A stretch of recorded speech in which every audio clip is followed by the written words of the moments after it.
All right, looks like we're underway. Fantastic. Well, welcome to Bob online and to everybody else watching the recording. For those of you who don't know who I am, I'm Dan Munro. I call myself a confidence coach, mainly because it makes me feel good. And I'm doing this as part of the Brojo community, which we set up, about 4 years ago now, which is an online community. It's actually an in-person community, becoming an online community as well. All based on building self-confidence, based on developing social connections that are deep and meaningful. Most importantly, trying to unravel what it means to be yourself, what it means to have integrity so that you like who you are and you don't need anyone else to like it. So today we're going to be looking at socializing in particular. And what I wanted to do was try to make socializing as simple as it really is. Socializing has become overly complicated for people, and there's a lot of anxiety and a lot of problems people are having with making connections. And I wanted to, as quickly as I can in a short webinar, boil down the three key points that I think if you forget everything else and just keep these three key points in mind and act according to them, your social life's going to flourish and your ability to connect deeply with people is going to get easier and easier over time. So these are three simple, not easy, but simple behavior changes to improve your long-term social confidence so that you have better friendships, more authentic dating options, and reduced anxiety. I want you to be able to enjoy socializing rather than see it as some sort of chore that you have to get through to get to a result at the other end. So we'll be doing this in three parts. First, we're going to be, it's actually based on a Quora.com article I wrote about the three different types of confidence. And as I was writing it, I got a lot of feedback as a popular-ish article that I wrote. I realized that this can also help boil down the three aspects of socializing using my 3X model to make it really easy to do. So I've used the three types of confidence to, let me just mute you there. Hey Henry, how's it going, man? I've used the three types of confidence to give you three types of social behavior to engage in that's going to help your social life and keep it very simple, very authentic, something you can go and do right after this call if you wanted to. So the first type of confidence is what I call competence, which is the confidence that comes from being good at something, being skilled, being able to trust yourself to have ability. It's the kind of confidence most people think of when they think of confidence. There is two other types I want to talk about, and I think combining all three is what's most important. But competence is developing your communication and body language skills to ensure that when you do express yourself, you're doing so as effectively as possible. You're doing so in a way that is the most attractive to listen to without actually trying to be attractive. We'll talk about that a lot, but actually you trying to be something that people like is one of the most off-putting things you can do socially. So it's kind of ironic because obviously you want to connect well with people, but that desire, that wanting to connect well with people often sabotages your behavior and makes you kind of, frankly, less likable. So in the competence section, we're going to talk about the way you talk, not what you say, but how you say it, and give you some very simple tips that if you keep these in mind and you follow through with them, the other person, your audience, is going to find it so much more compelling to pay attention to you. And I really want to emphasize this point, and I'll do so later on.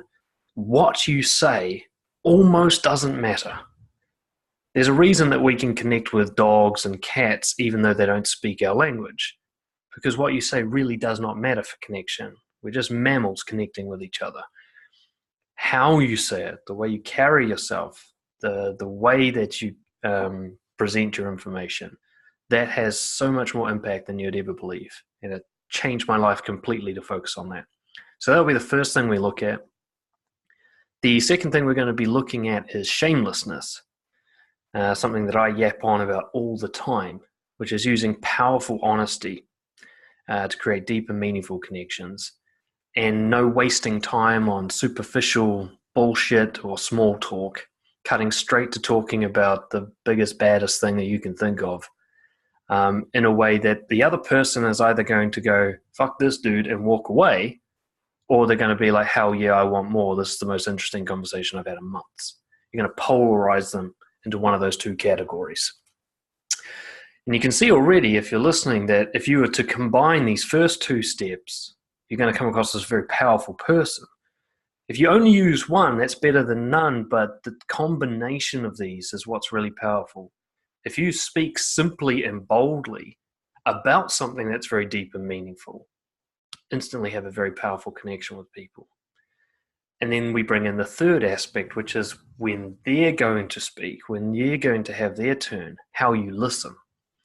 We're going to talk about listening as somebody who gives them respect and makes them feel like the most interesting person in the room, as well as respecting yourself, not allowing them to overrun you or not allowing them to underinvest, making sure that they balance the investment equal to what you're doing. So they can feel safe in your presence, and also they can feel certain about your worthiness. They know that you value yourself and therefore you must be valuable. So we're going to look to take these three things, simplify them as much as possible, and give you practical actions. And I'm not going to be holding back. You know, most webinars are kind of like a marketing technique where you give someone just a taste of what they need, but you don't give them the practical bits, so then they have to buy your next thing. I'm not going to be doing that. I'm going to give you really, I hope by the end of this call, I'm going to give you everything that I would wish somebody had told me like 10 years ago and made it this simple for me, so that I didn't have to find it like one failed experiment at a time. So that's what we're covering today. That's just a little overview. And if that sounds like something that would benefit you, then keep listening. If not, get the fuck out. No, I'm kidding. But have a listen and see if this is going to be the thing that's going to help you take your social life to the next level. A little bit of housekeeping for Henry and Bob who are on the call right now. So we've got a chat box. If you haven't used Zoom before and you move your mouse around, you'll see this little chat speech bubble thing there. If you click on that, a chat box comes up. If you guys have questions, cool, Henry, you got it. If you guys have questions, comments, and I'm halfway through one of my big rants, chuck them in there and then I'll come back to them and answer them or bring you on the line if you want to talk them through. We've got those there. You can mute and unmute yourself down the bottom left. I'll keep you guys muted while I'm speaking because of background noise can screw with the recording. But when I go to chat with someone, I'll unmute them and bring them on the line. And we're recording everything. So if you miss it or if some bit gets a bit weird because of Wi-Fi connection or whatever, don't worry too much because the recording will capture most of it. All right. Yeah, that's basically it for the housekeeping. The guys on the call already know about me a lot, but I know there's a lot of new people will be listening to the recording and that. So I want to just start with giving a little bit of background as to why I'm here and why I'm actually giving this webinar. In general, social confidence was missing for a huge portion of my early life. I'd say up until from the age of like 5 to 25, I would say those 20 years were basically just fraught with social anxiety and low self-confidence. It was weird. I remember somebody bringing up the word confidence in like a team meeting or something at work. And I remember just that word seeming strange to me. I never really thought about what that word meant. It had never really applied too deeply to my own life. It was kind of something like if someone was talking about being a billionaire and I'm just trying to get by. I was like, yeah, that sounds like a lovely word, but I've got problems over here. You know, and that's kind of how confident I was for a large part of my life, especially socially. I was confident in my skills. I kind of liked myself in general as long as I was alone and there was no one there to judge me.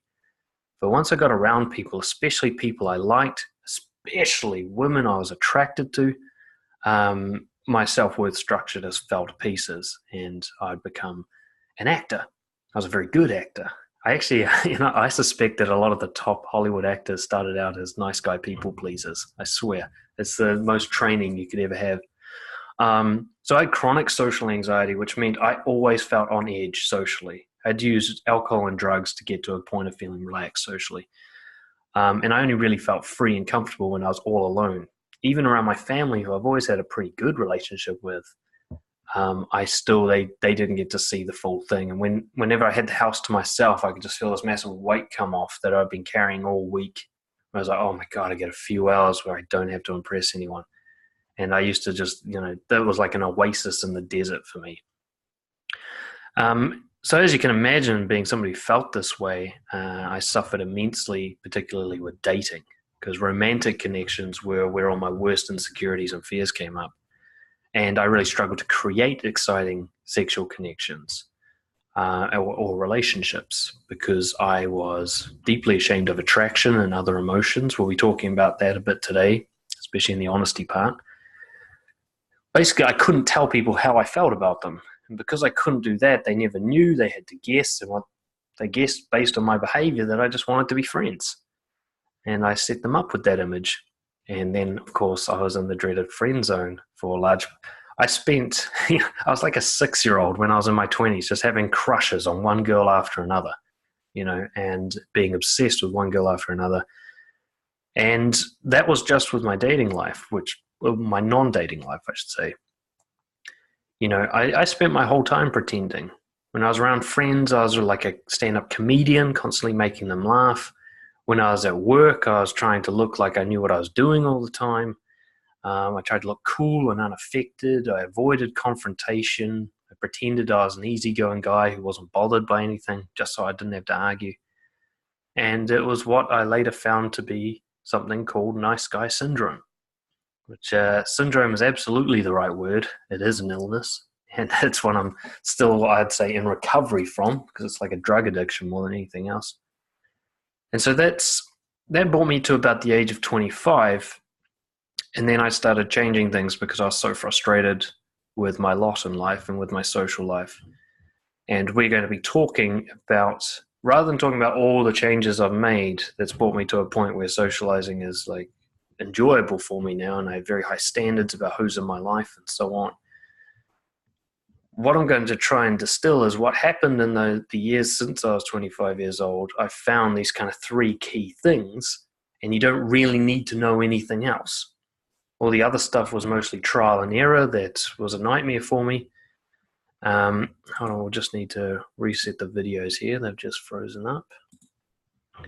So guys, I'm just going to send you a thing asking you to restart your video. Okay. So if you can just restart. Does that work? Yeah. There we go. Yeah, my computer froze up. You didn't see that, but it was just my computer. So yeah, so rather than telling you like the 7 years of trial and error that I went through and all the things that didn't work or all the things that took me further away, I'm just going to give you the 3 very simple things that just were game changers for me, and the only things you really need to remember as far as I'm concerned. So open expectations. You guys, Bob and Henry, you're already Brojo members, so this doesn't really apply to you, but part of this webinar is also to promote the Brojo membership, the new online version of it. So there will be a little sales pitch at the end. For anybody listening or watching, if you're not interested in that, you can just ignore it. That's fine. We don't actually want anyone in Brojo who isn't hard out enthusiastic about it anyway. So I'm not going to be selling anything necessarily, but I will be offering something at the end to promote the online version of Brojo that we've got going on. And like I said earlier, most webinars are like a marketing trick where they hide the best stuff so you're tempted to buy more. I'm really going to try to give you the best stuff today. And if you want even more than that, then of course, that's what Brojo membership's all about. Cool. Alrighty. And there's a little gift for anybody who stays to the very end, and that'll apply to you guys as well. So let's get into it. In very simple terms, the biggest secret I ever discovered in my life, really, the confidence comes from learning how to impress yourself. That is probably the simplest definition of creating confidence that I can come up with. When you learn how to impress yourself, you develop confidence. It's very easy to love yourself when you're impressed by yourself. And I really want to emphasize this has nothing to do with results. This has nothing to do with impressing other people. And what we're going to be talking about specifically today is the application of that to social confidence, how to impress yourself socially. Because that is going to be the game changer. Not only is that highly attractive to the right kind of person for you, but it means that you can go home alone and still love who you are. And that's the key point I'm looking to help you get to. So like I said, I believe there's 3 ways to build social confidence, and they've each kind of got their own pros and cons, which means if you only use one of them, it'll help in some ways and it'll be unhelpful in others. What I'm looking for is if you combine all 3, all their strengths and weaknesses are balanced so they all help you. And that'll make more sense as we go on. None of these are quick fixes exactly. Some of them will have a quick impact, but it takes a lot of practice of these to kind of get them right and to be comfortable doing them. And that's when the real changes will happen in your social life. So don't expect that you go out today, you do this, and suddenly you've got 50 new friends or 3 new girlfriends or whatever. Think more that if you go out and you constantly apply these things, your confidence is going to go up slowly but surely over time. And then eventually you'll hit a tipping point where you're so socially confident that people gravitate towards you. And I'm really not bragging or boasting when I say I've experienced this. I remember there was a specific moment for me where I went to I think it was a bar with my friend.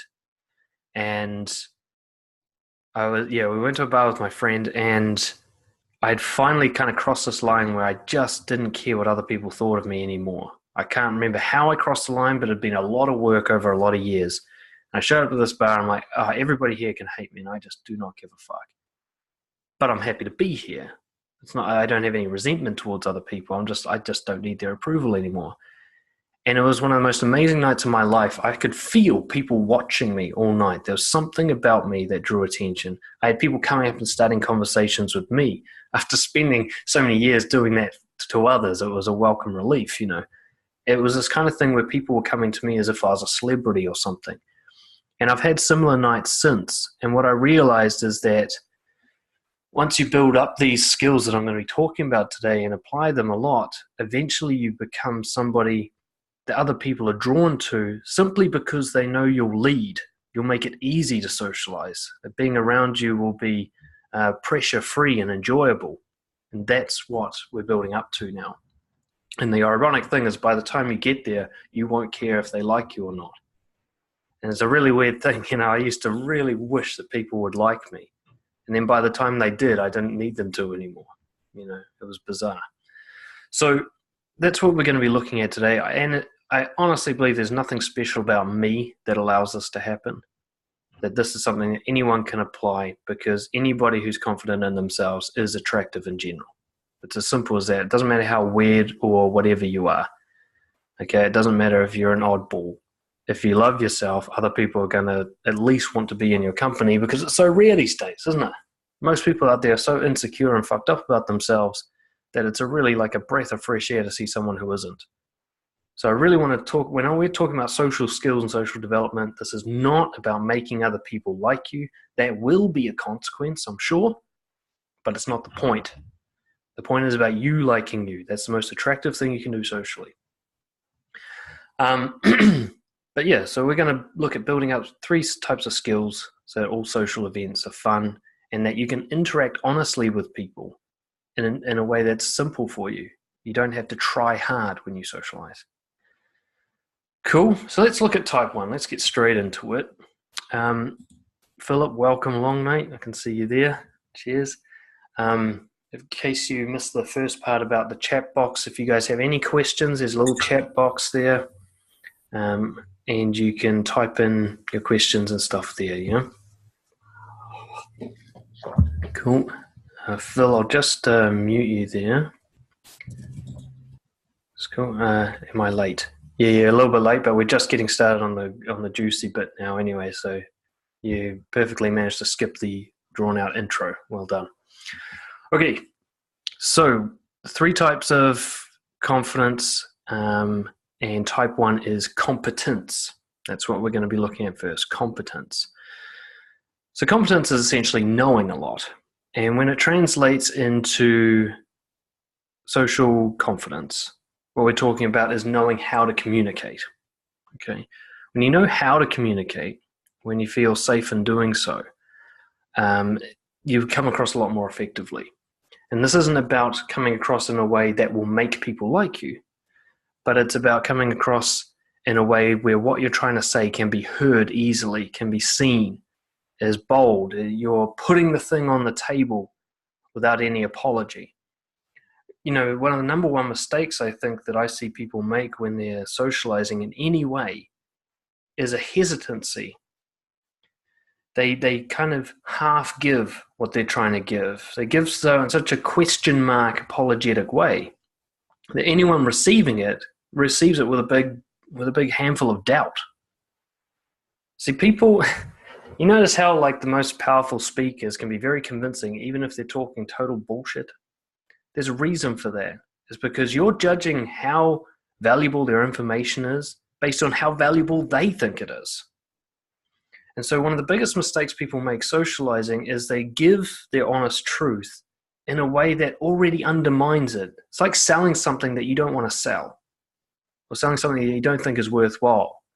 And this is how people talk. I see this all the time, and they don't realize they're doing it because it doesn't look like timidness, but it's more like being too cheerful, or it's being very deep and thoughtful instead of speaking. It's these little things that you say, like, I'm apologetic about what I have to share here. I'm trying to make it look better, or so on. Okay. So when we talk about type 1 of confidence, we talk about giving what you've got to give as powerfully as you possibly can. Giving it as in a way that you would if you already own the world. You know, one of the greatest frameworks that I ever took into socializing is whenever I go to a social event is to imagine that I own the place. And what we're going to be talking about today is the body language and speaking techniques that came to me as I applied this framework. When I started going out and either meeting people on the street or going to new hobbies and meeting people, or going to even like a bar or a nightclub and meeting people, I just started with this: how would I act if this was my house? This was my place and these were my guests. And it was a great framework that I eventually was able to reverse engineer through all sorts of research and find out, well, this was affecting my body language and the way I spoke. It was changing the way I moved and the way my voice sounded. And these are the skills I want to talk about today, because these are very simple. You don't need to know what to say. This is all about how to say it. So I'm going to get straight into it, because this isn't about tricky or needy technique. This isn't about deception. This is about giving what you've got 100%, being all in. Let's start by talking about what I learned.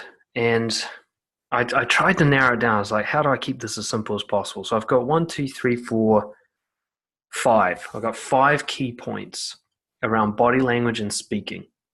And if you can practice these, and you can practice these anywhere, workplace, with your family, people you already feel safe with, and then you can develop into using it with strangers or people you're attracted to or people you feel more risk at. The first and foremost one of the biggest things that's ever changed my life is the implementation of eye contact. Now, a lot of the stuff will be stuff you've heard before, but this time it's come from someone who had to actually go in and field test it over and over again and experiment with doing it, with not doing it, compare the difference. And eye contact was a massive game changer for me. I had no idea how little I kept eye contact with people when I was speaking until I started exploring it. It was essentially missing from my life, eye contact. And this came to me when I was going up and meeting people on the street. I was pushing myself to meet new people in like the hardest way possible, which is when they're walking to work and shit like that, you know. And I go up and I for a couple of months, I just had really low kind of response rate. Not just that people wouldn't like me, but they wouldn't even stop and talk. I couldn't even get attention. And I just couldn't figure out what I was doing wrong. I was saying all the right things. I was looking as fly as I could look, what was going on. And that's when I realized at one point somebody mentioned eye contact. I thought, well, I'll try that out. And the day that I tried that out was one of the most amazing days of my life. I went from maybe 1 in 10 people stopping to talking to me to about 9 out of 10. just with eye contact, holding eye contact far longer than I was comfortable doing it. Holding eye contact to the point where it made me nervous and made me lose track of what I was going to say because it was just so powerful to hold eye contact. But once I found the power of it, not only did it absolutely transform my ability to build a connection with someone very quickly, but it also became fun. I remember this one time I was sat at the traffic lights, top of Queen Street. I was at these traffic lights, and there was a beautiful girl across the road at the other lights. She was about to cross about to cross each other's path. And I hooked her sort of with eye contact, and she held. And I thought, oh, this is fun. I couldn't really tell if she was looking at me or not because I've got poor long-distance vision, but I thought she was. Anyway, the buzzer went, and we started walking towards each other, and I realized we are holding eye contact, and I just held. Now, 100 times out of 100 in my past life, I would have dropped that eye contact. It was too intense for me. But this time I held, and we actually held it in a way that when we crossed, we turned our heads to keep looking at each other as we went past each other with a big smile. And then we carried on with our day. That was one of the most thrilling experiences of that year for me. I never saw her again, but I didn't need to because that moment was just so much fun. So eye contact, one of the tricks that I learned to help with practicing eye contact is to try and remember the eye color of everybody you speak to. And holding eye contact will actually be the way that you follow through on that. You can underdo eye contact. You almost can't overdo it. Some people say, oh, you have to drop it occasionally, so on and so forth. And that'll happen naturally anyway. I'm not talking about staring at someone like you're trying to hypnotize them. I'm just talking about where you look is their eyes. Choose an eye to look at it. And hold it way longer than you're comfortable with. So that's the first one. And again, that has nothing to do with what you say. You'd be amazed at how much connection you can have with someone without saying a single word, but just by engaging in eye contact. The next one is your body language. And the simplest way I can talk about this is shoulders back and down, chest out. Now, there's actually some really good science behind this as well, which I discovered after practicing the technique. But what I noticed actually was by accident is if I went and spoke to a bunch of strangers and got rejected a few times and so on and so forth, at some point I'd start feeling bulletproof, like I just didn't care anymore. And when that happened, my body would change shape. I would slow down, I would relax like I was at home, and then suddenly the interactions would start going a lot better. And that's when I realized that actually I need to start with that body language. There's nothing fake about managing your body. There's nothing deceptive about it. In fact, most of the time, the deception is in your body language. You're hiding who you are in the way you hold yourself. Your shoulders are forward and in, your chin is down, your eyes are down. It's a protective posture. And the other person just goes, what's he protecting himself from? Or what's he hiding? They don't think that consciously, but that is how their brain reacts. And this can be measured. You go into someone with defensive body language, they will get aggressive or defensive themselves. You'll provoke that in them. It's interesting, I used to work with criminal offenders, and I used to always ask them, how do you choose your victims? And they said, I don't know. It's just something about the way they look. And I realized that, when I first went to Department of Corrections and I walked through a prison, I got a lot of shit from all the guys who were there. They yelled at me and hurled abuse and threats and stuff, and I was really panicking. 5 years later, I walked through the same prison, not a sound. All that had changed was the way I held my body. That's the only thing that had changed. When I first went in there, I held my body like someone who was scared of prisoners, which is exactly what I was at the time. The next time I held my body like someone who was used to being around prisoners. And it triggered nothing in them. There was no shouting. They didn't know who I was. Half of them were prisoners who had never seen me before. But there was nothing in me that provoked that negative reaction. Shoulders back and down. You can do a stretch where you clasp your hands behind your back and pull them down past your bum, and that'll pull your shoulders out and back. Hold that and then walk like that, chest out. Okay? Guy, girl, it doesn't matter. What we're talking about is the square from your chin down to the bottom of your chest being exposed. This is what the leader of the pack does because they're not afraid of their neck being exposed. This is the most at-risk area if you're getting into a fight, essentially, as an animal. And you'll see that every animal in almost every species that's dominant will show this area boldly. And the ones that are submissive will close off this area. They'll protect it. So if you maintain eye contact and you have this area open, which for a lot of you will simply mean bringing your chin up, things really change. It presents the person, they go, I'm in the presence of someone who's got their shit sorted. I don't need to protect myself from this person. This person has got they're not going to take anything from me. They've already got what they need. It gives that kind of impression. This is not to make someone like you. This is just to help them not get defensive to you before you've even started. Okay? Give them a chance to hear what you have to say. Give them a chance to like you if you're somebody that they're going to like. Rather than scaring them off right from the beginning by coming in like you're sick and weak. You know? The third point is about, and this is all building on top, so you maintain the eye contact, you're keeping nice and open. The next point is about moving very slowly. Now, think of this as more like training wheels that you can discard later once you don't actually need to know any of this stuff because your confidence is high. But body language actually generates confidence, and there's some good scientific research behind this. You can look up Amy Cuddy. I'll type her name. Her TED talk basically sums it up really nicely. Type her name into the chat box here. That actually, if you hold yourself, move in a certain way, you're going to feel more confident.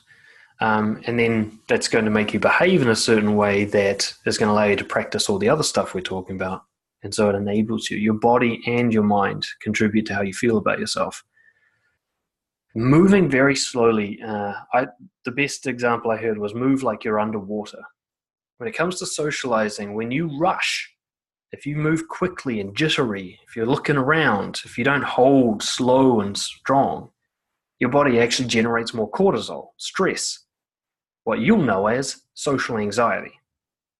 If you hold like, hey, this is my house, I'm going to be the last one to leave, there is nowhere else for me to be. Move slowly. Like if this conversation ends because I'm moving too slowly, so be it. There'll be another conversation. But there's no rush. You're not trying to get anywhere. There's nowhere to be but where you are. You move like that. You move your arms slowly. You turn your head slowly. You speak slowly, which I'll talk about in a minute. It will slow down your nervous system. Your central nervous system will stop releasing cortisol because your body reacts to itself. If you act like you're under threat, it will react as if you're under threat. If you act like you're in a safe place, it will assume you're safe and chemical reactions will react accordingly. Okay?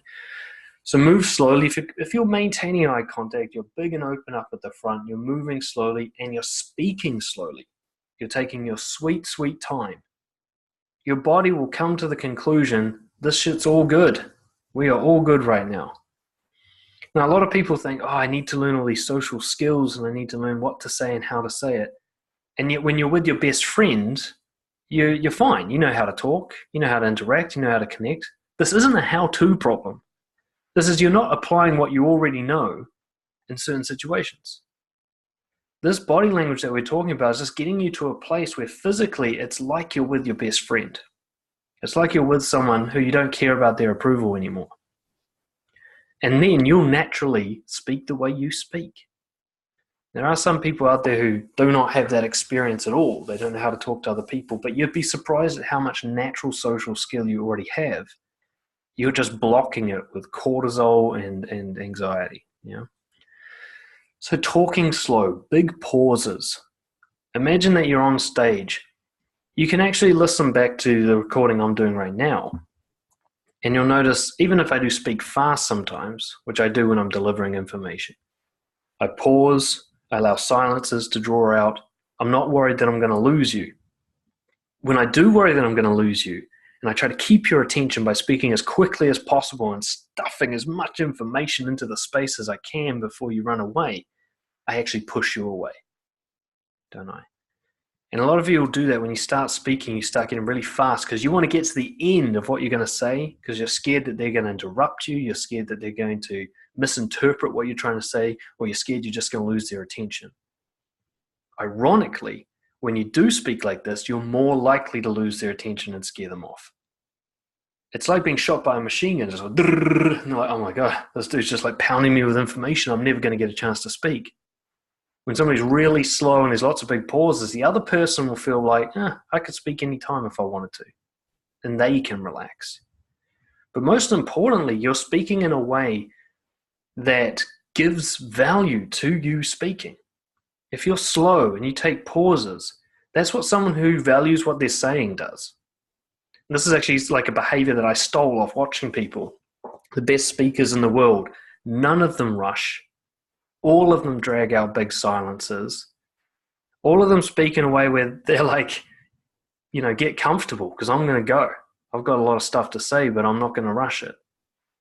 And when I started practicing this, I mean, the effect was immediate, absolutely immediate. When I started implementing this in conversation, I went from like 50% attention to 100. When I started doing these pauses. And they've got some good comments. So Philip is saying Obama's patented pauses. Obama stutters a lot. Now, this is a key thing. You can stutter. You can be unsure of what you're saying. Even some of the best speakers, guys like Sam Harris, a neuroscientist, sometimes they're like, It doesn't matter because everything about their body language is saying, I'm okay with that. Stuttering isn't going to lose someone's attention. Speaking in a way where you're trying to make up for your stuttering will. Stuttering is fine. And the last point I want to make, less is more. Okay? And we're going to be talking about a lot there in the next type of confidence that you can display. But caveman simplicity. Trying to be as concise as possible when you speak. If something can be said in 20 words, it can probably be said in 5 words. What we're looking for is that each word is as powerful as possible. Now, this is not something I want you to overthink. But one of the biggest problems people make when they express themselves is they overdo it. They say too much. They're trying to make it as understandable as possible. They're trying to make it as interesting as possible. They're trying to make sure there's no questions left at the end, kind of that the thing's covered. Where what we're going to be talking about, one of the things that I learned, when it comes to connecting with people, I speak to them almost like I'm 6 years old most of the time. I like that. That is fun. It's very basic stuff because I am basic, essentially, in my mind. All the extra stuff that I add in there is to try and make me sound more interesting or more intelligent or more this or more that. I take all that out, talk to them like they're my best friend, and they respond as if they're my best friend. And that's what we're looking at. This body language is essentially the same thing that you would do unconsciously if you were around people that you thought loved you and you felt safe with. That's all we're doing. We're not looking to do something fake. We're looking to implement what already works for you when you're in a deep connection with everybody else. Okay? So those are my key points in the daily practice that I'd give you. Like I said, I wanted to give you tips for how you can actually practice this. I want to give you it all. So my daily practice is a few things. One is what's called a wall plank. So you put your back against the wall, you put your bum against the wall, your heels against the wall, you bring your shoulders down and back so that like the back of your head right down to your heels is touching the wall. Then you just take a big deep breath, relax and walk away from the wall, kind of holding that frame. That kind of body language. Okay, that will keep you open here, and then you just move slowly. For the way you speak, I recommend you read out loud. And take a book, it doesn't matter, read somebody else's material, read out loud, and at every comma and every full stop, pause for a full 2 seconds. Okay? Get used to using those breaks as a way to slow down your speaking, to create a suspenseful pause. Now, there will be some people who interrupt you when that happens. We'll get to that later. But think of this just as a practice for you to slow down how you speak, to essentially speak about everything as though it's epic, And if something isn't worth speaking about epically, then don't say it. It's not worth speaking about at all, Speak like you're really all in this conversation, and you can practice that by reading. I highly recommend that you film yourself speaking, as uncomfortable as that is. I've had to do it a lot for my business. My earliest videos just make me cringe. It's so painful to watch them now. And I recommend you set up a camera, you look directly into the lens as if it's someone's eyes to practice that eye contact. And you just speak. And then watch that video. Watch how you sound. Watch what you look like when you speak. Watch how often you drop your eyes from the lens. This is what it's like talking to you. Get a sense of what it's like talking to you. See what other people see. It's hugely powerful, and it will tell you a lot about why you might be losing people's attention and so on. Yeah. And then, of course, practice on real people. Speak and act like you've got all the time in the world. It's the simplest way I can put it. There's nowhere to go, nowhere to be.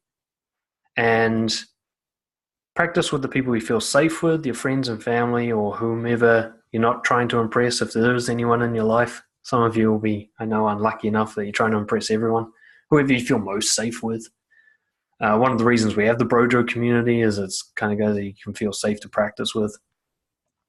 But practice this on real people. And then when it comes to kind of what you think of as higher stakes socializing, it won't be the first time you've done it. And I really recommend choosing one thing at a time. Like this week, I'll focus on eye contact. Next week, I'll focus on pausing and just adding more to your repertoire over time. Cool. Alrighty. So let me go to the questions. If you've got any questions or comments, put them in the box and I'll have a little look through. And for those of you who can't hang around to the end, I'm just going to drop the link for the membership and everything, the little sales pitchy thing that I'll do at the end. I'll put that in there now in case anyone has to bail. For those of you who are already Brojo members, you can ignore this. All right, so let's have a look at the group chat. Henry Wilson, where are we? Here we go. Was that back in your pickup days? I think you're asking about when I was practicing this stuff. It was during the transition. It was actually from meeting people on the street where I went from doing pickup type stuff to just honestly interacting with people. It was a slow transition over time.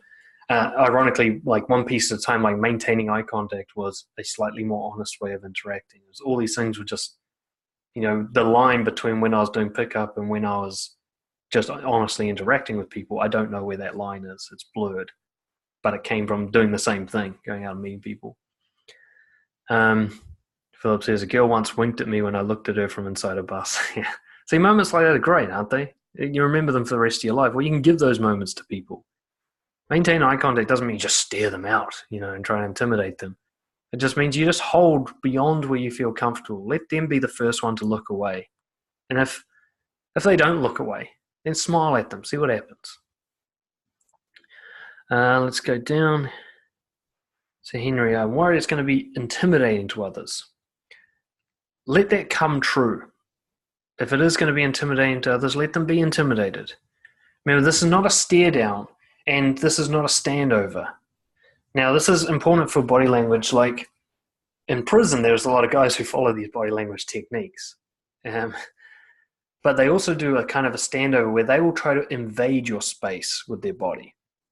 Okay, they try to dominate your space. It's hugely powerful. It scares the shit out of you when it's this big tattooed guy.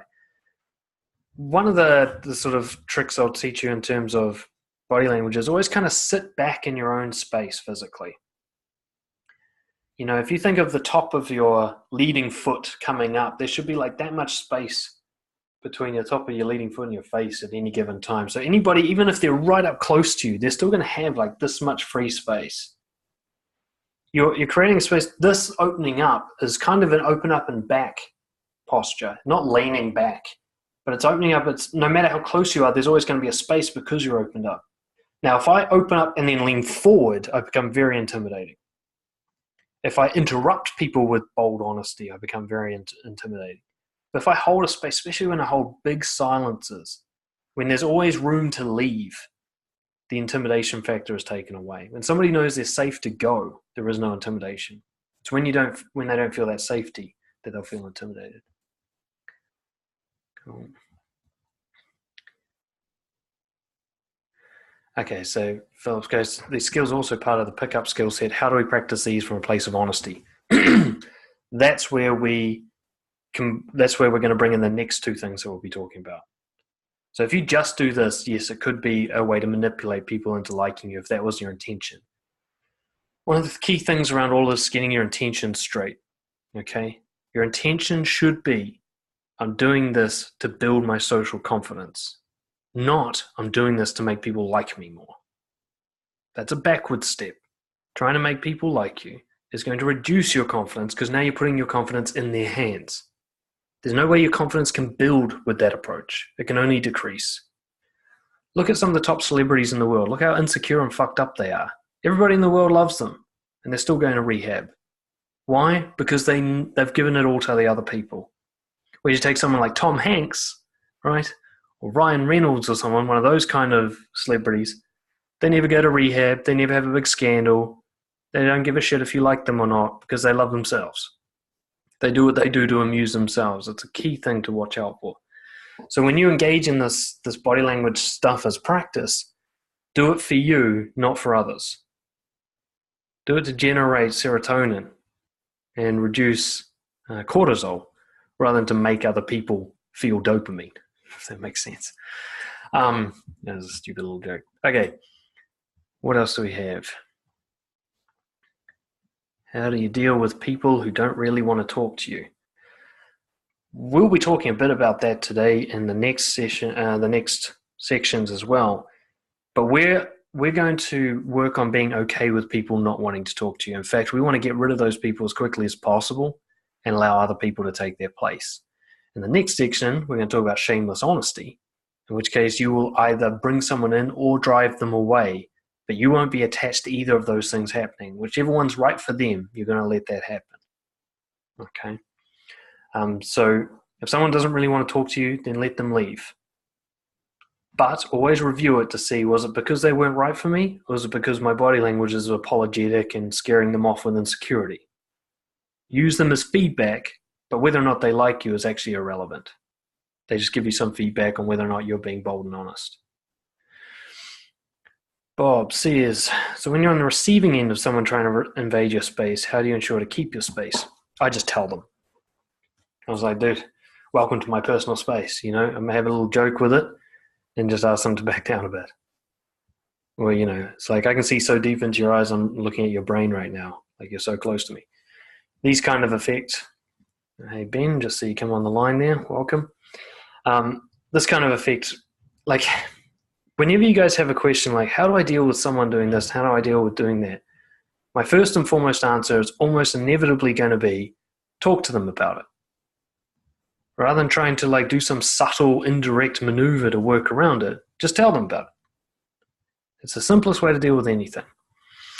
Henry says, what about keynote touching to convey interest in a confident way? Okay, touching. I'm not going to go into touching today. I've got a video on touching that you can find on my YouTube channel where I talk a little bit about this. One of the reasons I'm not going to go into touching is because if you get too... Put it this way, it too easily becomes a manipulation technique. You're not touching because you want to touch, you're touching because it's strategic.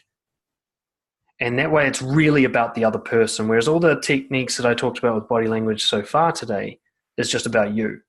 It's not about how the other person interacts. You can hold eye contact even if they drop it. You can still look at where their eyes are. But touching is now an engagement with them. Touching is kind of some next level stuff. If you want, in my opinion, the best role model for how to touch is Tony Soprano. Watch The Sopranos, watch how he touches everyone, guys, girls, everyone. And that is how you touch, okay? But we won't go into that one today too much. Except for the bit where he's beating the shit out of people. No, don't do that bit. Just do the other bit where he like holds them by the neck and stuff. Okay, last one.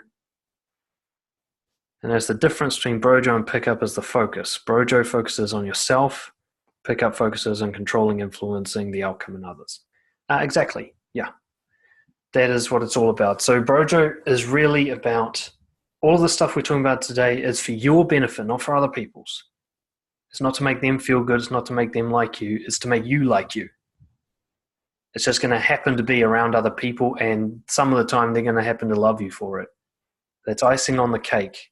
And it's the reason I'm actually saying all this stuff today is just to help get across the main concept, which is if you do this for you, if you try to impress yourself, everything else will come together. Your intention is the thing that screws things up for you more than anything else in the world. You go out there with the intention of trying to make people like you, the intention of trying to get new friends, the intention of trying to be attractive to others. It'll undermine all of your efforts. You'll have to work extra hard to overcome that. Whereas if your intention is, you can still want other people to like you, you're not going to be able to turn that off. Okay, you're human. Of course you're going to desire that. But that doesn't have to be the reason why you're there and why you do what you do. That can be chosen. So you can be like, oh, I hope people like me, but that's not why I'm here today. I'm here to practice this body language so I feel better about myself. I'm here to say this thing so that I impress myself. I'm here to listen in this way so that I know what it means to respect myself. Get really clear on that intention and the rest will follow. Like I said, if you're around your best friend, you know that you already know how to socialize. You already know how to connect with people. You're just not applying it to everybody else. That's your only problem. And the difference is the intention. With everybody else, you're trying to make them like you. With your best friend, that's already accomplished. You don't care about it anymore. Now you're just being you. The biggest frame, we'll talk about this in the next section coming up, the biggest frame kind of control technique you can use is treat everyone as if they're already your best friend. It'll change your world. So with that, let's move on to the second type of confidence, which is shamelessness.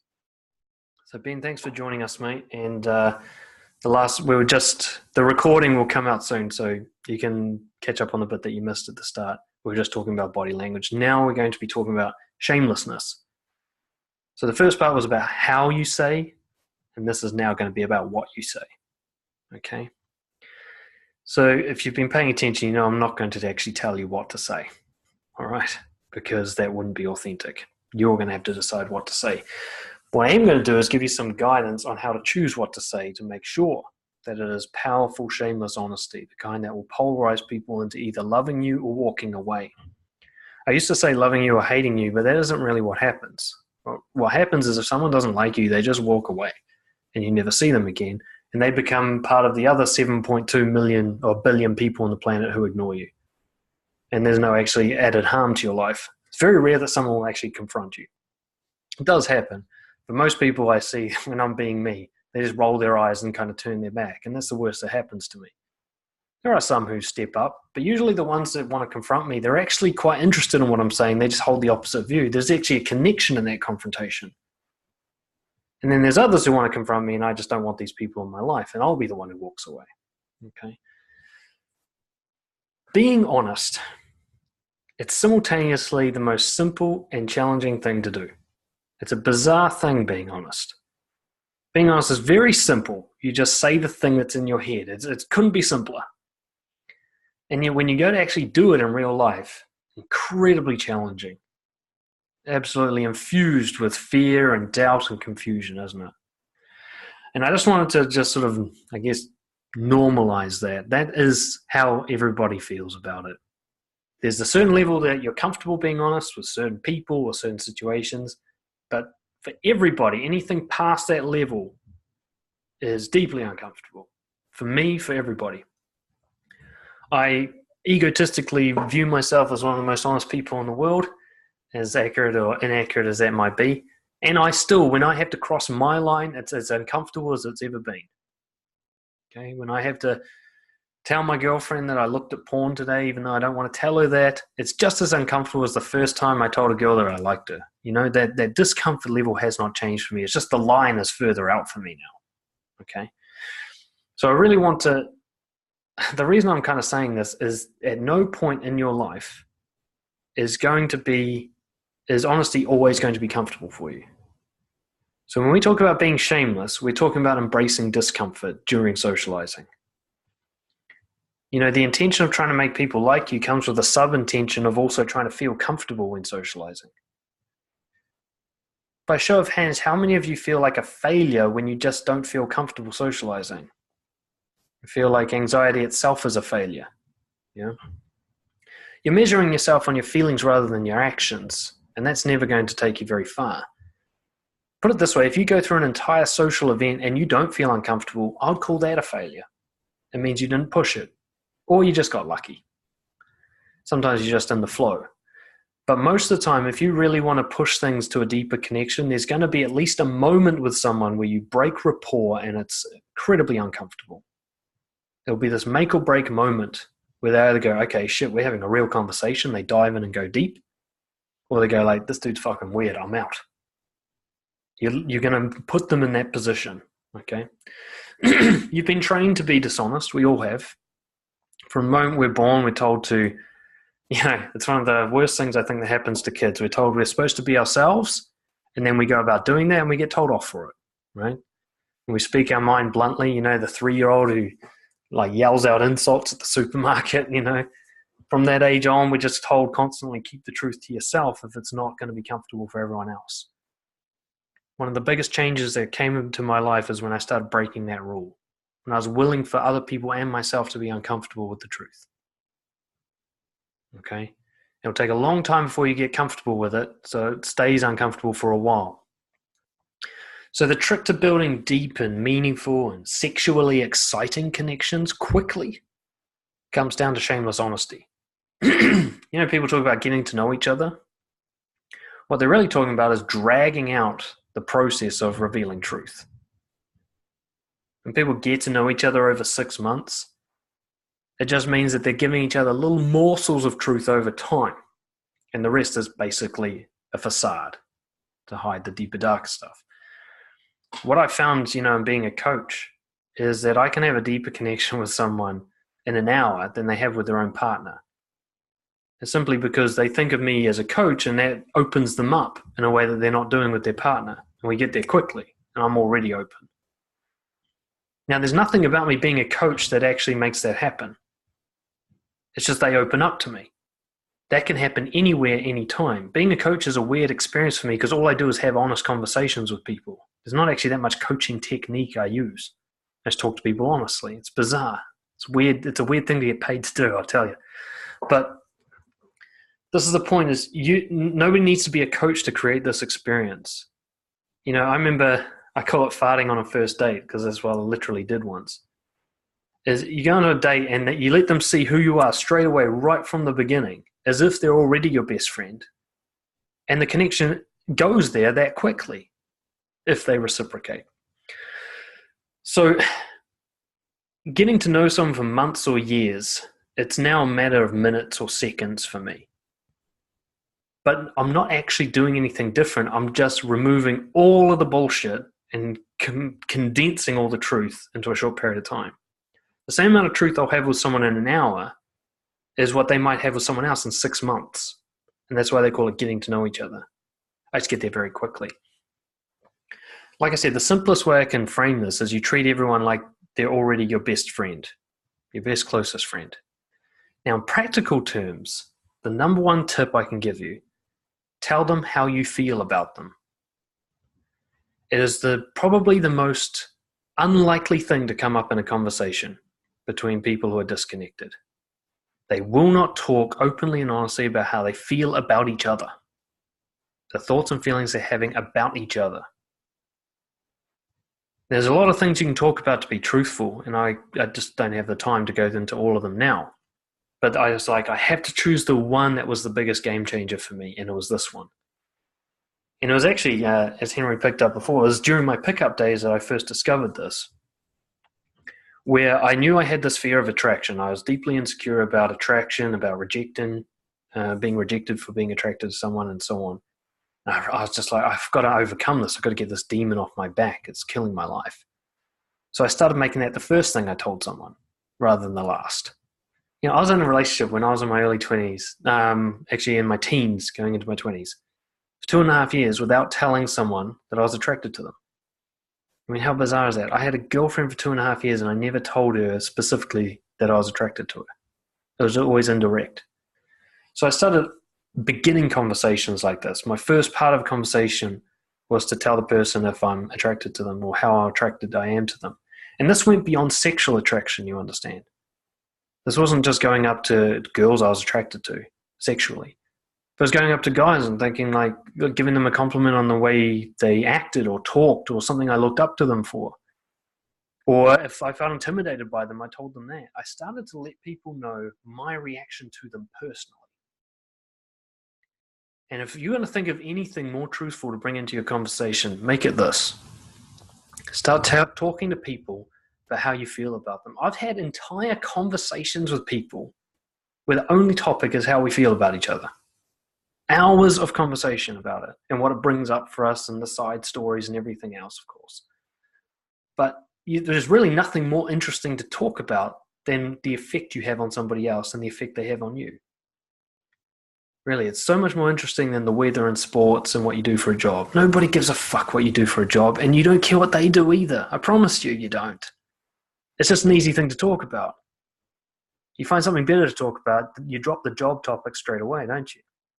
It's very rare that you find someone you actually care about what they do for a job more than you care about other stuff, especially more than you care about what they think of you. So talk about what they think of you and talk about what you think of them. I promise you, I've had dates that went for 3 or 4 hours, and this was the only thing we talked about in general. Okay. Now, this does not mean oversharing, which we're going to go into in the next point. This is why I want you guys to combine these 3 things that we're talking about. Because you can go pour your love out to someone who you've never met for half an hour and scare the living shit out of them. But that's not what I mean here. We're going to talk about balanced investment, which is a key critical point to this. But what I'm talking about here is something I call speaking the obvious truth. Now, the obvious truth is the truthful thing that sits in your brain right there, and you spend your whole time trying to work around it so you don't have to say it. The obvious truth, like you feel nervous, or that you're uncomfortable, or that you have sexual attraction towards them. The thing you don't want them to know, you're constantly working around that to find something better to talk about. And that's what makes it so hard to socialize. That's why it's such a chore to socialize. You're constantly strategically working your way around this big ugly thing you don't want to share. Make that the first thing you say. Get that demon off your back, and the world just opens up to you. I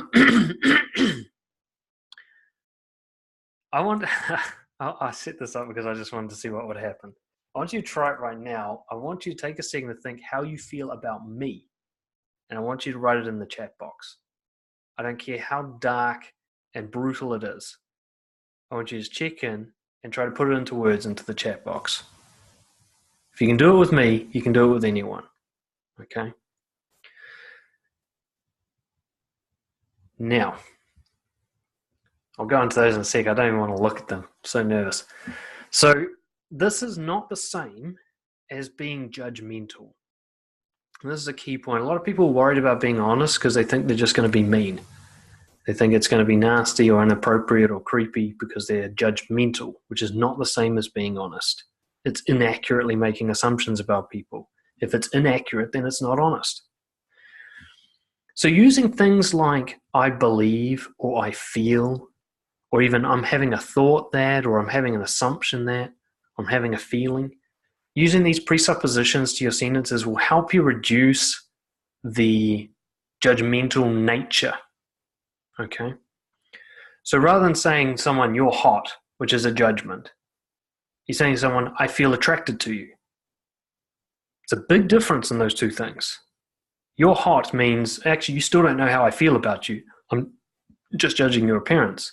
Whereas I feel attracted to you, it actually doesn't matter how you look compared to others, because this is how I feel. Talk about you, your inner experience. You know, when I sit here talking to you, I feel intimidated. There's a story in my head about how you're more successful than me, and it's totally freaking me out. That's the inner experience. Rather than like, oh, you do pretty well at your job. That's a judgment. Judgments don't actually share anything about you other than you're judgmental. You hide behind judgments. Even a compliment is judgmental. A compliment like, oh, you know, you look pretty strong. That's not actually talking about how you feel. You know, I'm intimidated by your strength. That is. The person could be weak comparatively, but you're intimidated. That's all that matters. Talking to someone with how you feel about them, it's usually the one thing you don't want to talk about. You get that out, everything else is easier to talk about. Now you might actually be interested in their job because you're over the fact that that thing's out of your head now. Okay? But if there's one thing you can be more honest about, make it that. Now, I won't go into it now, but I have 5 principles of powerful honesty that I want to finish this section with, okay? First one is responsibility. Own everything about you.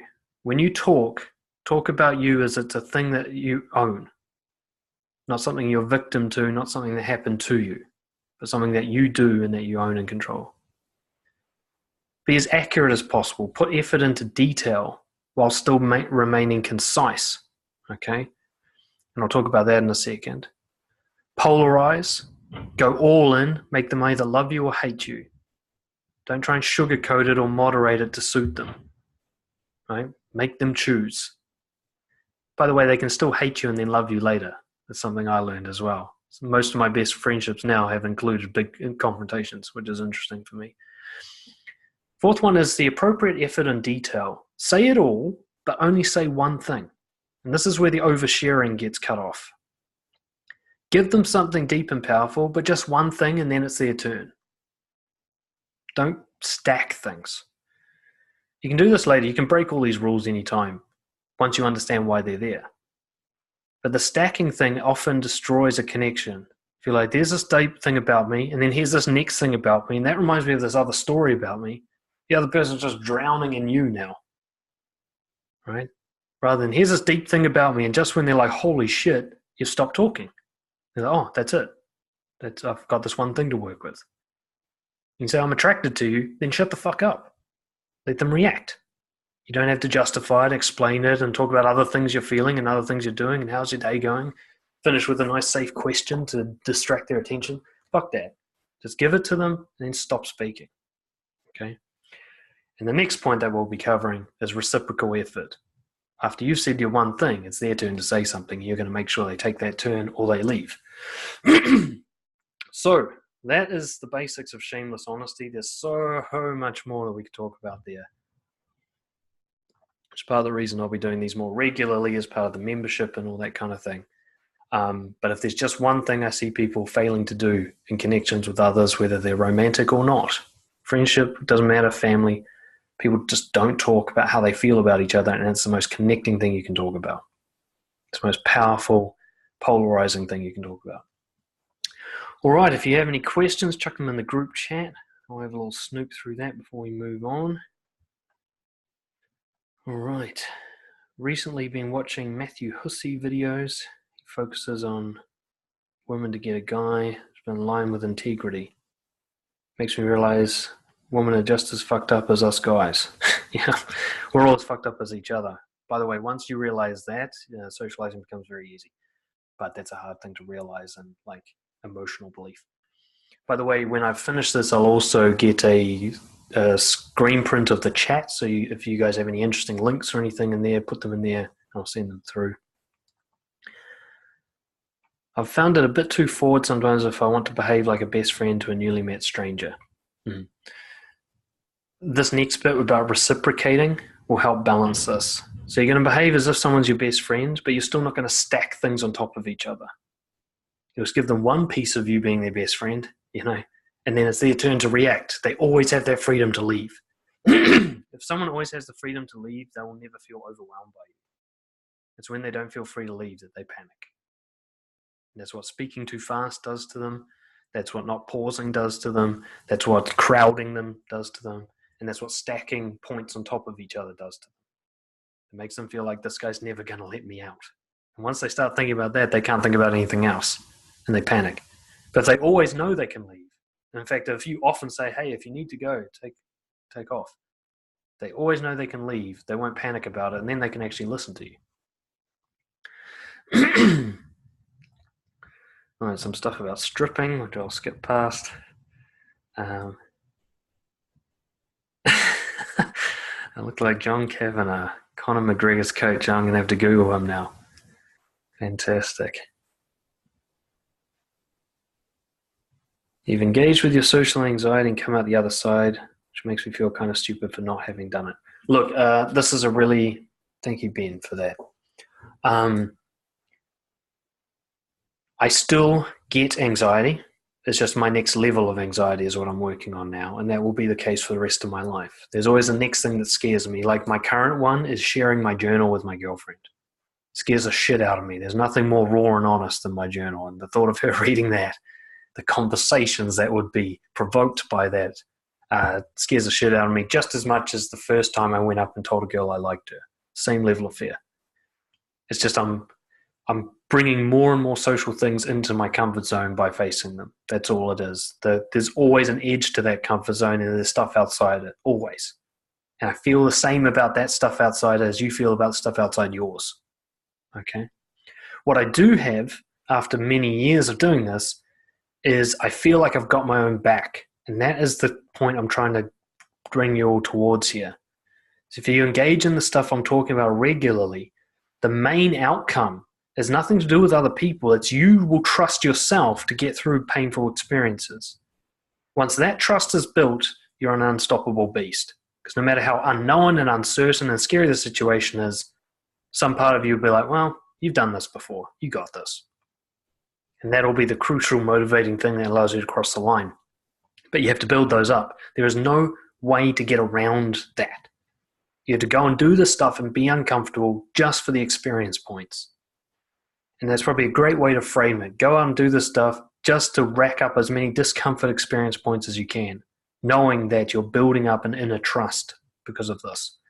And I've got another question. Is it okay for a girl to talk that she is attracted to a guy on the first date? Absolutely. Absolutely. Oh, my video's gone again. I'm just going to refresh all you guys with your videos here. And I'll just get to your question in a second. This is just on my side, the video died, so I have to do this thing where I go through all of you and ask you to restart your videos. If you already know how to restart your video, go ahead. And there we go. Okay. Perfect. So is it okay for a girl to talk she's attracted?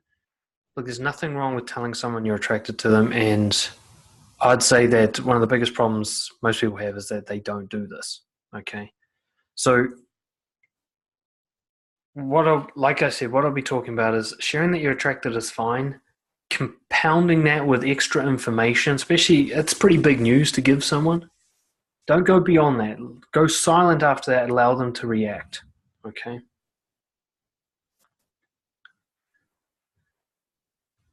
Henry said, I noticed you maintain your moustache and beard in the past 2 years. I have a feeling your girlfriend commented that you look better with facial hair. Maybe she did, actually. I think she does prefer it. But I prefer it as well, because then I only have to shave this bit, and I'm a lazy person. And I guess my ego thinks it makes me look rugged or something philosophical.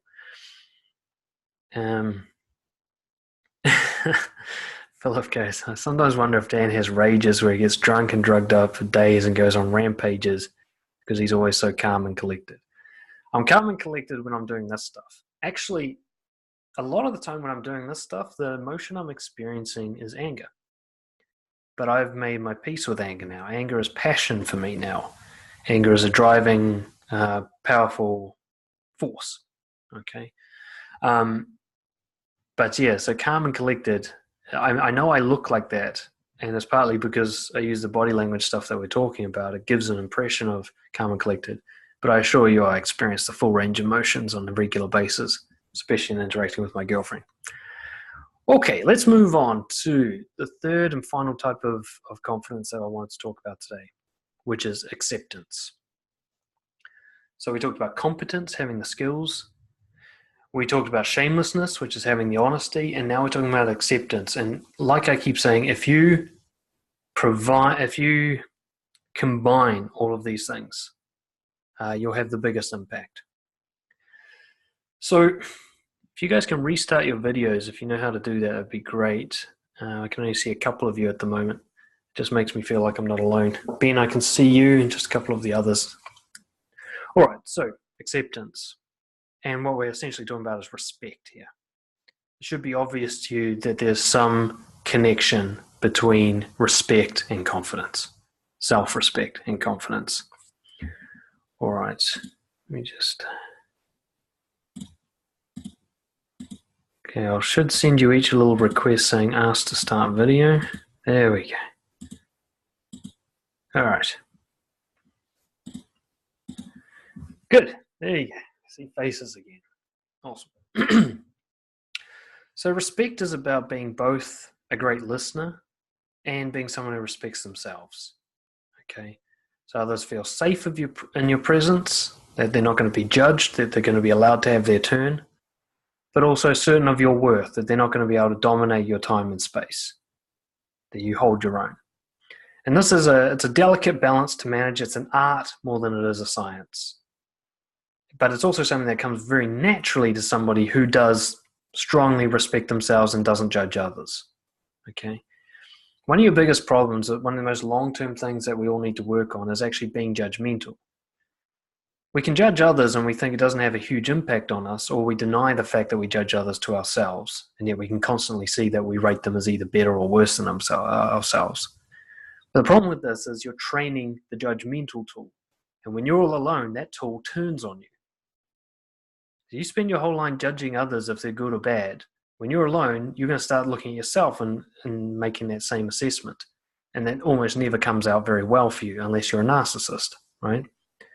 So that not good enough story is actually compounded and trained by you judging other people to see if they're good enough, which is most simply put by you making assumptions about people without evidence, without real evidence. Now, you do this a lot to make yourself safe. You try to guess if someone likes you instead of asking them because it's safer to guess. But that guessing process is the beginning of judgment. You're now guessing things about them, which is the very concept of being judgmental.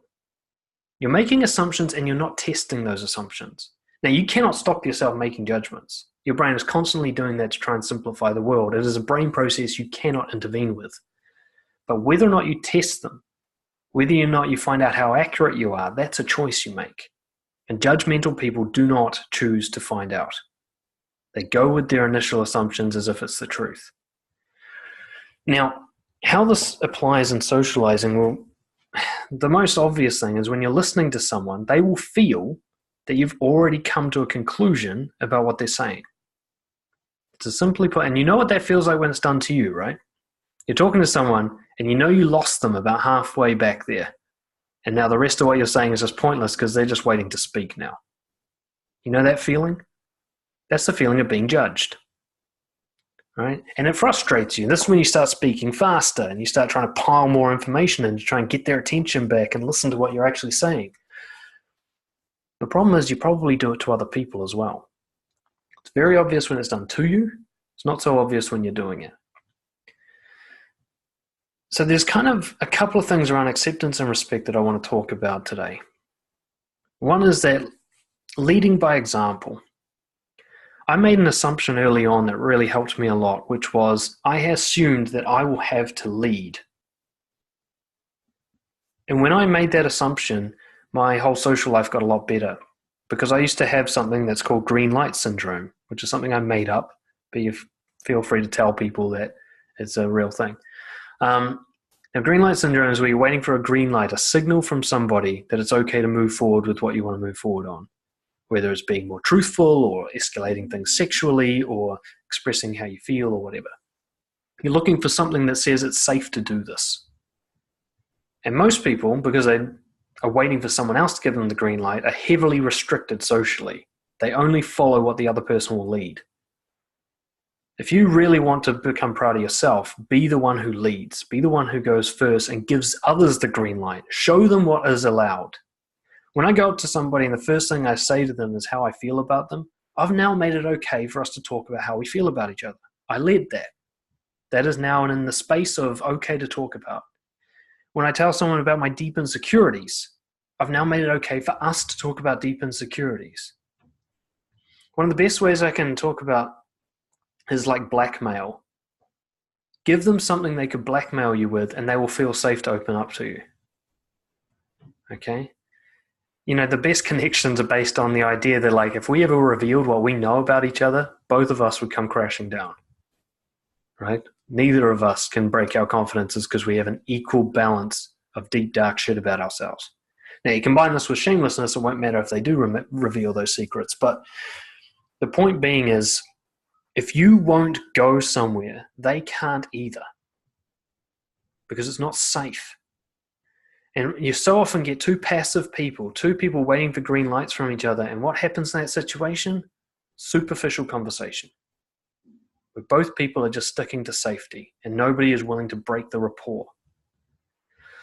So when it comes to acceptance, you lead by example, and the way you lead is to basically speak out about everything as if it's okay. Now, this is not the same as fake it till you make it. This is not a fake thing. When I say speaking as if, I'm actually trying to get to the truth, even though I don't feel that it's truthful. And what I mean by that is, if I talk about something about myself as if it's wrong, like I used to get a lot of erectile dysfunction. And if I talked about that, I'd always talk about it with a sense of apology and shame and a deep sense of wrongness, like I've failed as a man for this to have happened. But now, as you can probably sense, I talk about it like it's just a thing, which is the truth. It is just a thing. I had to get to that truth. It's always just been a thing. Nobody dies because of it. It's fine. But I used to talk about it as if I had somehow failed as a man.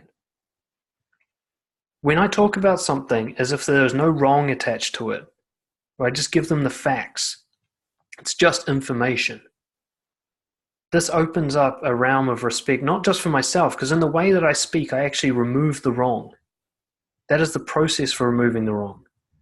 If I go up to someone and I say, I wanted to come and talk to you, but oh God, I'm just so nervous and I'm such a fucking loser for being nervous. Like I should have, I should be more confident in this. That's a lot different and a lot less accurate than me just coming up to them as saying, when I saw you, I got nervous, so I came to say hi.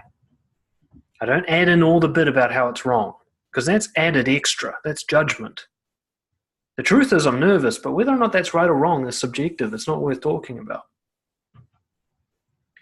So what I'm sort of saying here is, in order for someone to open up to you, it'll actually be in what you say that determines how much they open up to you, and not the questions you ask, because that's safe. Questions put you in a position where you don't give them anything and they have to give you something.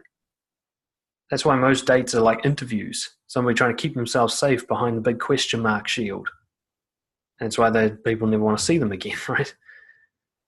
But if you give statements rather than questions, you say, here's a truth about me that scares me to share with you. And then you leave a space for them to match you. You can lead a connection wherever you want to lead it. They'll either follow you or they won't. They'll either go deep with you or end. And what I've found in my experience is, if they go deep with you at the beginning, they tend to keep going deep with you. And this is what I mean. I can make a deep connection happen in just minutes. Because once we go deep, it escalates very quickly. And go from, hi, how's it going, to, oh my God, my father never really loved me, in like 10 minutes. Because somebody's like, finally, I can be real with someone. Jesus Christ, I've been waiting for like 10 years for this moment. Whereas others will be like, oh, that's weird, I don't want to talk about that.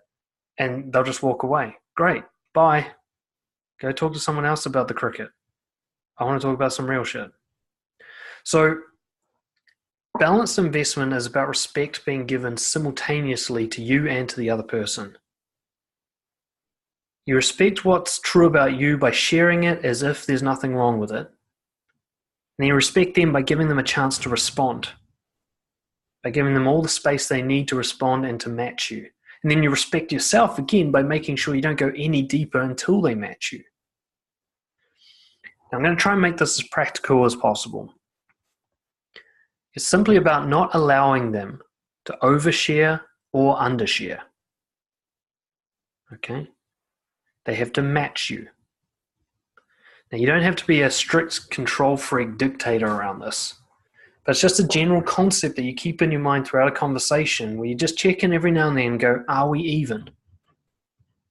Who's giving more? And when somebody's giving more, the other person needs to step up. And that step up should always take you deeper. One of the ways to do this in terms of practical terms is there's two practical things I want to give you here. One, about respecting them. Let them finish. Let them finish before you even think of how to respond. If you notice yourself coming to assumptions when they're still talking, drop those assumptions and start listening again. One of the most critical elements that I actually brought this in coaching more than anything else was that the most important thing someone has to say comes at the end of what they're saying. They build up to it. So if you've made your assumption halfway through, you haven't even heard what they're trying to say yet. So your assumption is definitely wrong. Now, sometimes your assumption is right, but it's only like 1% of the time, not the 100% that you think it is. You think you know where someone's going. You think you know what they're trying to say. Truth is, they don't even know what they're trying to say yet. So how the fuck could you know? Let them finish. Let them get to the end of it. That being said, don't let them go into point number 2. Okay? When somebody's gotten to the end of their point, they start moving on, that's when you might want to stop them if they're an oversharer. But if you lead well, if you give one point and go silent, and let them give one response and go silent, a natural pattern will form, and then you won't have to think about any of this stuff because you'll just connect. Okay? And I should probably point it out from the start, all of this stuff is just to create the connection in the first place. Once you have a connection with someone, you can drop all the rules because it will naturally flow. Okay? And then when it gets rocky again, you come back and follow the principles to get it going again. So let them finish before you even think of how to respond. Say one thing, and then shut up until they've matched you. Hold the silence. Connections don't die in silence, they grow. I used to think I couldn't allow silent spaces to occur. And then an interesting thing occurred to me. I used to go up and go up to girls I was attracted to and start talking to them. And I used to make it like a show. This was one of my pickup days where there would never be a moment of unentertaining silence. The whole time talking to me was a thrilling experience. I really practiced this and trained up a script and everything. Talking to me was like going to watch a stand-up comedian or something. It was this massive performance. And I'd get girls, by the end of it, they're red and flushed and attracted, and they'd give me their phone number, and I'd never hear from them again. And I couldn't understand. I'm like, the girl so clearly liked me, and yet total darkness afterwards, not even a respond to a text. What was going on? And what I realized is that the silence they needed to figure out how they feel about me hadn't been allowed to happen until after I was gone. And now I'm not there anymore, and they're trying to trust their own memory. People don't trust their own memories. When they think, that guy he was something, I felt good, I guess, but I don't trust myself. Why would I feel that good that quickly about a guy? Like he must be some sort of scam. I could see them, and I've actually had feedback from girls afterwards that this is the process they go through.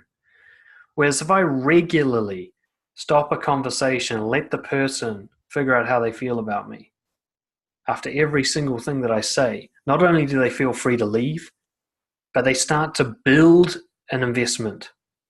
They start to build a connection with me if they want to stay. If they're always allowed to leave and they always choose to stay, you don't have to doubt that they like you. You won't have to worry about them not texting back. They'll be in with you. Give them something honest, let them digest it, let them leave if they want to. They don't want to leave, give them something else honest after they've shared. And you just build this up. And this is where you won't even need to get their number. Just say, I'll see you Friday, I'll be here at 6 o'clock, and they'll remember. Because you're the deepest connection they've had in months, right? And I promise I wouldn't say any of this stuff if I hadn't tested it extensively. Neither dominate nor submit, okay? The thing I keep in my mind when I'm conversing with someone new is a tennis match. Whenever I'm not sure what's going on, I check in, who's hitting the ball here? If I realize I just hit 3 balls over to their side, I need to stop talking. It's now their turn. If I realize I feel like I'm being barraged by information, I need to go, wait, stop for a second. I'm getting overwhelmed. And I'll interrupt them. And say, so that first thing you were saying, let me just reflect on that. And I'll keep them in a flow of like, we just share one thing at a time until I don't need to think about that anymore. Okay? This tennis match. You can't just keep smashing balls over to them to try and make them play. It's too much to deal with, too much to remember. Hit one ball, and just when they're like, oh no, when's the next one coming? They realize there isn't one. It's their turn. It puts a bit of pressure on them. What I'd call helpful pressure. I'm saying, look, we're both in this together 50-50. I'm not going to do more than half the work here. Now, a lot of you will feel when you're dating especially that you have to do more than half the work, but that is a disrespect to yourself. How do you expect someone to want to be with you if you can't respect yourself? How are you going to want to be with you if you can't respect yourself? Hit the ball over, then wait for them to hit it back, and wait as long as you need to wait. Now, I won't go into the details here, but there are some things that you can do. You can interrupt them if they're oversharing. You can playfully demand that they share equal to you. If you share some big, like, oh, you know, I almost drowned when I was 9 and now I've got this terrible fear of deep water. And they're like, oh yeah, well, I like sports. They're like, no. You can have fun with it. You'll be like, yeah, that's not going to cut it here. Come on, give me something real. Open up. You can do that. You're allowed to say these things. There's no reason why not. You can say, look, I feel like I've given you everything I got to give. I'm getting peanuts in return. Like, balance this or it's not going to work. Give me something real. But don't ask questions. Questions are what interviewers do, or coaches sometimes.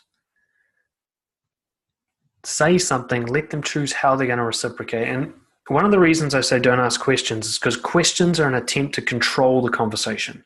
You're trying to tell them what they're allowed to say and not say. You're keeping them on topic. It's a strategy. Statements, you're leaving them to go anywhere they want, which means you're letting go of control. You're hitting the ball over and you're letting them hit it anywhere they want. The question is saying, you need to hit it into this corner. A statement just says, here's something about me, do with that as you wish. Silence. 99% of my interactions with other people, when I'm feeling confident, don't have questions involved. It's very rare for me to ask a question. I just share how I feel about what they said. And then they react, and then I react, and then they react. And we just lose ourselves in that. Okay? So, I'll check your questions and then we'll do a quick recap of the key points and try and keep this as simple and memorable as possible so you can discard 90% of what I've said and just keep the bit that'll actually help you, okay? Let me just go through. And blah, blah, blah. You get nervous chatting to strangers with Czech language. Absolutely, yep. One of my most nerve-wracking social experiences these days is trying to communicate in Czech. Not only is the language barbarically difficult, but they also have a different culture. Like, they don't even have language really to talk about how they feel. It's weird for me. Emotions are just not on the table for Czech people. You know, they've got that kind of half Russian, half German thing going on. So it's just like we talk about the facts or something. But so I'm quite weird for them. The things I want to talk about, even when they can speak English, I'm a weird person here. And so I'm getting used to that. And I'm having to apply all these things more consciously while I'm talking to Czech people, where it's, say, more automatic most of the time in other situations.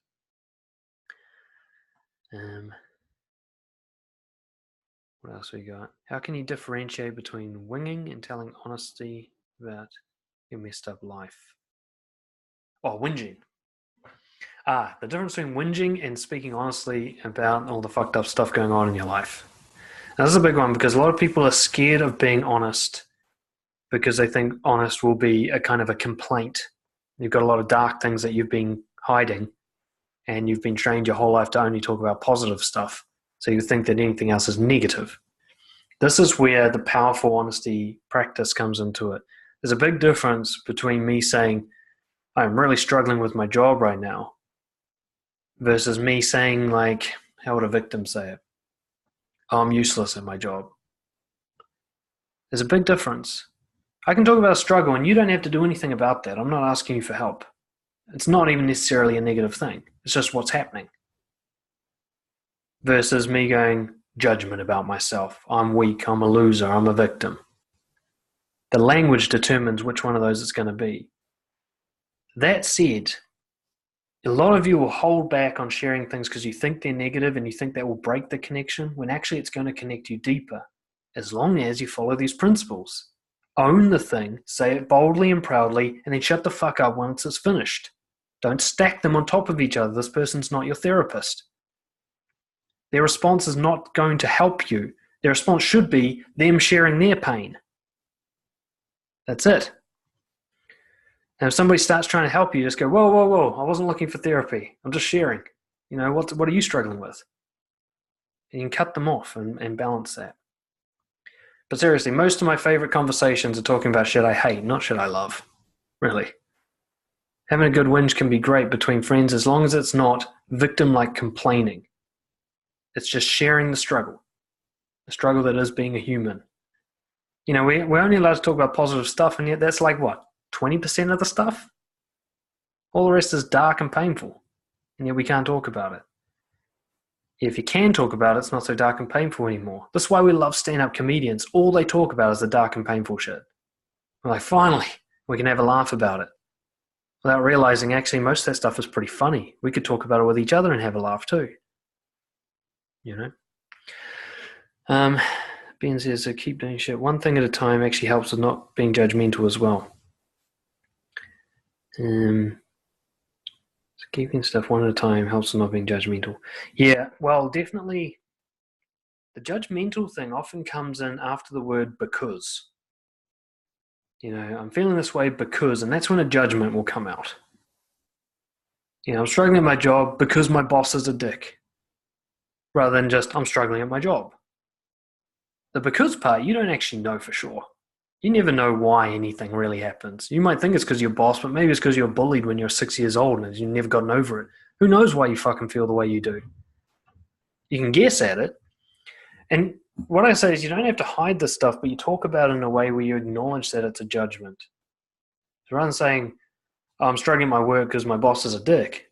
So I'm struggling at my work, and the story I tell myself to make myself feel better is it's because of my boss. It's a big difference there. Now, it might not actually be about the boss. I'm just acknowledging that that's what I'm telling myself. That's why, the language I mentioned before, things like, where did I say? Like, I believe, or I feel, or I'm having a thought that, or I'm having an assumption that.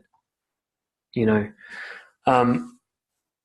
can even catch yourself when you make a judgmental statement. You can bring it back to honesty, like, I might go to someone and say, oh my God, you're so hot. It's like, well, I'm just saying that because I'm attracted to you. So I reverse it kind of thing, like start with a judgment going, well, actually, I don't know if you're hot or not. I do know that I'm attracted to you. And you can have some fun with that. One of the things I used to always struggle with in relationships is that my girlfriends wouldn't take compliments on their physical appearance. And it used to really bother me. I'm like, no, you look really pretty. She's like, no, I'm not. I'm so fat, blah, blah, blah. And it's because I'm judging them. When I say, God, I'm so attracted to you right now. They can't argue against that. My girlfriend, it bothers her because I'm most attracted to her when she's like tired and sick. I don't know why that is, but I am. So when she's all knackered and her hair's all shit and she's got no makeup on, I'm just like, damn. But she can't deny that. Now, if I say, oh, you look pretty right now, she will deny that, right? She'll jump all over that. But if I just say, man, I want you right now, then how can she deny that? It's weird. She doesn't understand it, but she can't deny it, right? People are much more likely to accept your compliments when you're talking about how you feel rather than what you judge them as. Henry said, I used to have so many flaky numbers. I thought I was the only one. Yeah, I think you're referring to the put on the performance experience.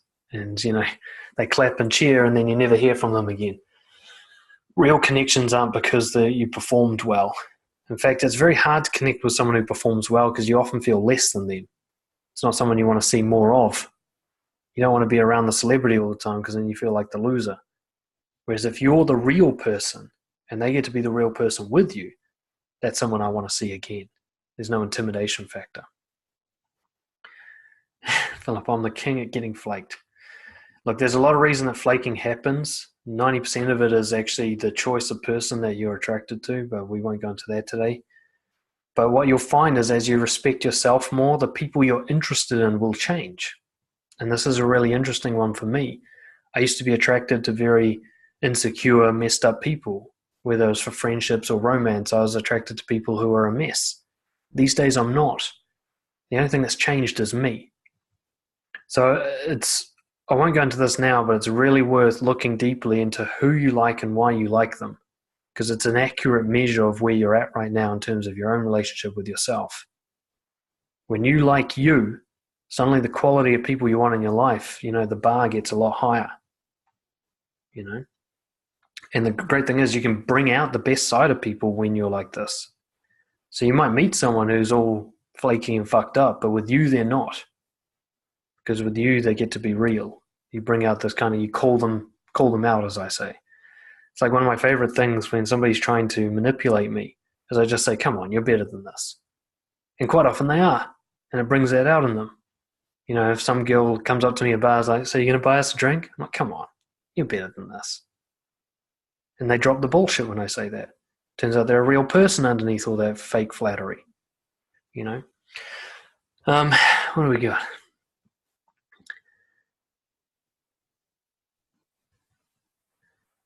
Any other questions here?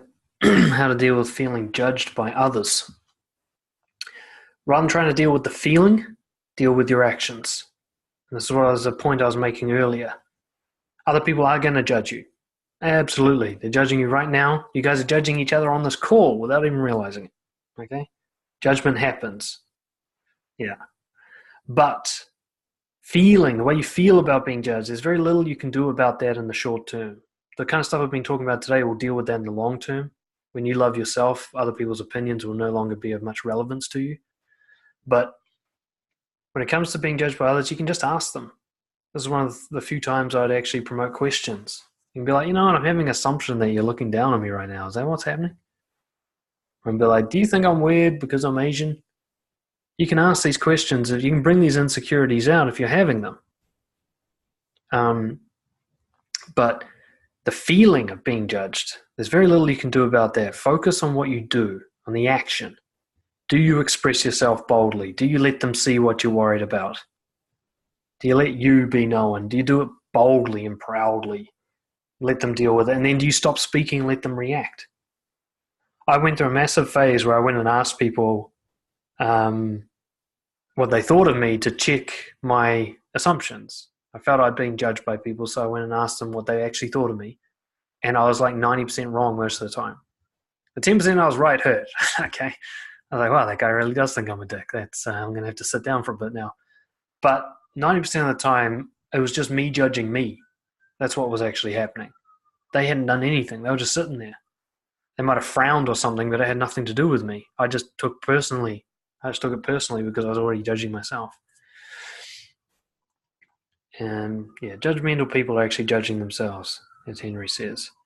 They're judging themselves, they're judging others, they're judging everything, they're trying to stay safe. It's not a malicious act. They're not trying to harm you, they're trying to protect themselves. When you see that everyone's trying to do this, it will give you a sympathy and a compassion for people that will take away your fear of them. When somebody judges you, just go, wow, that person's insecure. And it's not like a retaliation, like it's proof they are genuinely insecure. Only insecure people do that. So when someone looks down on you, they've got problems. When you see that, you realize, fuck, we might actually have the same problems. If I call out this judgment stuff, maybe we'll both be able to talk about it. If not, at the very least, I'll scare them away so I don't have to put up with them. Win-win, right? Alrighty, so let's recap it. 3 key points. First one is about how you do it. Slow, loud, and proud. Okay? How you communicate. Slow, loud, and proud. Review this video or whatever it's going to be, recording, for all the details about the eye contact and the shoulders back and all that sort of stuff. But slow, loud, and proud. 90% of your interactions will be undermined by the opposite. Fast, quiet, and embarrassed or shameful. Okay. The second point, tell them how you feel about them and just how you feel in general on a regular basis. Talk about your internal experience as opposed to facts and figures. Right? This isn't an engineering conference. It's a social connection. So talk about connection. And the last point, let them finish speaking before you decide what you're going to say. The tennis game. Hit the ball back and forth equally. Very cool. So if you have any more questions, chuck them in the Zoom chat. I'm going to talk very briefly now at the end about the Brojo membership and included more of these webinars. So if you're interested in hearing about that, stay on the line. If not, you can jump off, and thank you for listening. The membership, I think most of you guys are already Brojo members. And for those of you who aren't, we're doing a new online one for the ones who can't attend the in-person Brojo stuff that happens around the world, or at least in Auckland mostly. What is Brojo? It's a community, and I want to keep it a community online. That's why I want to do these webinars a lot, so that we actually interact with each other. It's not just online courses. But the online courses are a big part of it. So we've got this whole Brojo University thing right now, and it's just full of courses, email-based courses, which give you videos each day on certain topics. A lot of stuff we talked about today, I go into more depth. There's going to be, there's some stuff coming up. It's going to be a whole course on body language. There's courses on how to interact truthfully. There's courses on how to listen respectfully. There's courses on how to be shameless about your emotions. There's tons of stuff on how to discover your values. All of that is in the university, and it's available to you. You can take those courses as you see fit. And what we're actually going to be doing is assigning a coach to each person who will then work with them to decide what course needs to be next and so on. And these courses go up in a level. We're kind of going to do it a bit like martial arts, where once somebody is shown that they understand something and that they are bold enough to do something, we'll give them the next more challenging level of that and build up to a final course, which is called Beast Mode, which I just made. I'm very excited about. But basically, Brojo and the whole Brojo University thing is designed to answer one question, which is, how do you become free to be yourself shamelessly? How do you do that? Not who you should be, but being yourself as boldly as possible. So we've got an online version. It's $19 per month, and it gives you full access to the online courses. And I'm also going to be doing 2 of these per month for the members. Okay, they'll be privately for the members, and they'll be on different topics each time based on what the members want to look at. This was kind of like a high level one. The webinars we'll be doing as part of the membership will be much more specific. So for example, we might spend a whole webinar just talking about how to express yourself using powerful honesty. You get access to all the Brojo online courses, and then there's a couple of extra bonuses you get. We've got an online Facebook community for members only. You'll get to be part of that.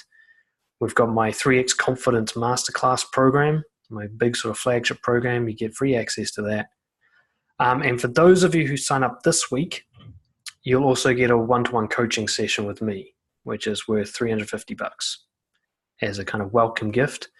Now, the membership itself, like I said, it's $19 a month, but for the first month, it's only $1, and you can get that $1 back if you don't like it. Okay, I want to make this completely risk-free, and you only sign up if it's really worthwhile for you. So I'm going to paste code here. How do I do this to everyone? So you see there's a link there, and then the coupon code, it's $1 membership. Use that code, you'll get the first month for just $1. Quit anytime you like. And if you don't like it, then we'll just give you your $1 back, basically. You can quit anytime. So you get a month of trying out the courses, doing these webinars. If you're already an in-person Brojo member, you get all this stuff as well, so you don't need to worry about that. This is for those of you who haven't been part of Brojo before. So that's it. That's the end of my pitch. If there is such a thing, thank you guys so much for showing up. I'm starting to lose my voice now, which means we've probably talked it all out, which is good. I appreciate you guys' questions. Feel free to email me if you have more after this, dan@brojo.co.nz. I'll see if I missed any. A few people signed off saying goodbye. Thank you very much. And for those of you who are members or about to become members, get stuck into those courses in the Brojo University. And we'll be adding more every week. Alrighty guys, I'll be sending out the recording soon. If you want to listen to that over again, I'll probably do it as a video. And I'll see you guys again later on. Cheers.